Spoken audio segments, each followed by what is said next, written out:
billion crop.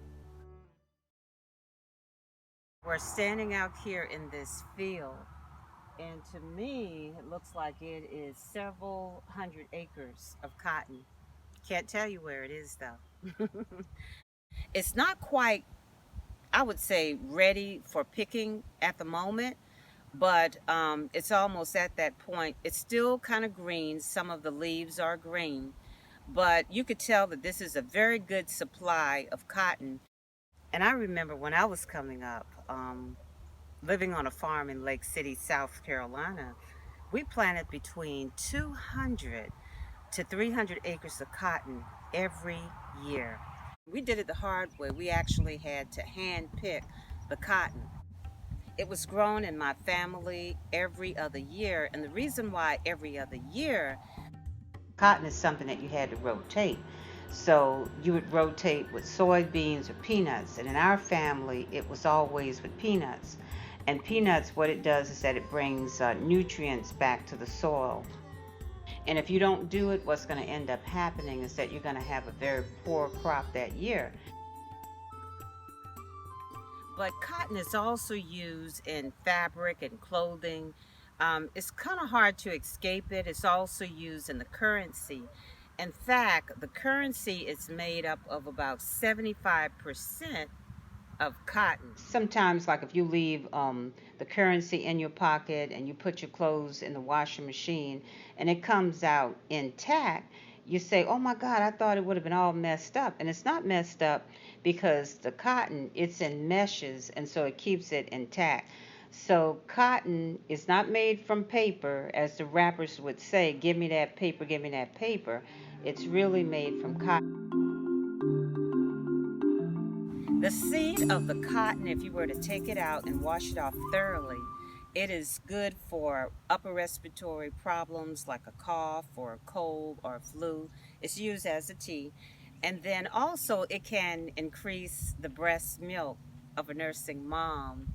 It can soothe an aching stomach. And you've heard of cottonseed oil. Not only is it used in food, but cottonseed oil is also used on the skin to remove blemishes as well so as wrinkle. But did you also know that you can also get honey from cotton, because cotton is a flower? And what a beautiful flower. And we know that honey has all kinds of medicinal purposes for healing, as well as a sweetener for tea and also for different kinds of drinks that you have and food. Cotton is used in just about every facet of the American way of life. You see cotton. So none of us should take it for granted.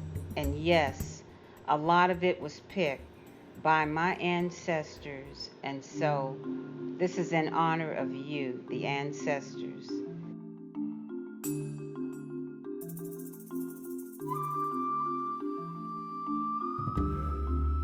Cotton was the second leading crop in the nation. Rice was first, and cotton brought so much money into the economy. In fact, it brought billions of dollars into the economy, and it was back-breaking work. And for us, you could start at the very beginning of the day before the sun was up, and then the sun was down. And we planted once again between 200 to 300 acres every other year. And so cotton was very prickly too, and it would have like a comb, and the comb, inside of the comb would sit the cotton. You could get hurt by picking the cotton. And, my mother, she used to say, oh, I could pick like 300 pounds of cotton a day. And she said, I'm only like 90 something pounds. And so what my sister would do is that she wanted to keep up too. So one of my sisters, she would put water in the bottom of her bale of cotton. And so when they would weigh it at the market, it would weigh more than what she actually had picked. So the younger ones, we would tie up the bale of cotton. It would be like a burlap sack. You would lay it flat on the ground, and then you would put the cotton on top of it. and then each kid would grab a corner. So you would have four kids, one on each corner. The fifth child, which was me, and I would jump up into the cotton to weigh it down as the elders in the field would come and they would put more cotton into the burlap. And so once we had gotten enough cotton, we would tie it up, and then an adult would come back and it would tie it even tighter. Now the bale of cotton could be tied from the tree. It would be placed in different parts of the field. It would also be placed in a wagon of which someone would come along and they would haul it off again to the market. But it was a lot of work. Nowadays, they have a lot of harvesters, and I don't think that the harvesters do as good of a job as us picking it. But who wants to pick cotton nowadays? That this is some beautiful cotton right here. You could tell that once it has completely developed, that it's going to be a great harvest for this year. And this is harvest season right now. We're looking at the month of October, and this is where you would start to actually pick the cotton.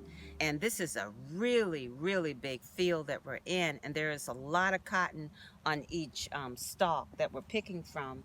And I'm going to pick a whole bunch of these, and I'm going to be taking them back to my gallery, and I'm going to be making all kinds of ornaments and artwork from them. I'm going to include them in my painting, and I just can't wait to take them back. But it's kind of unique how nature can create something that is so beautiful, and when it is in full bloom, it looks like a field of snow. And there are some people who have never ever have seen cotton before.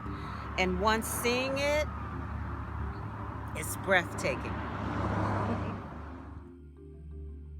Cotton, the billion-dollar crop.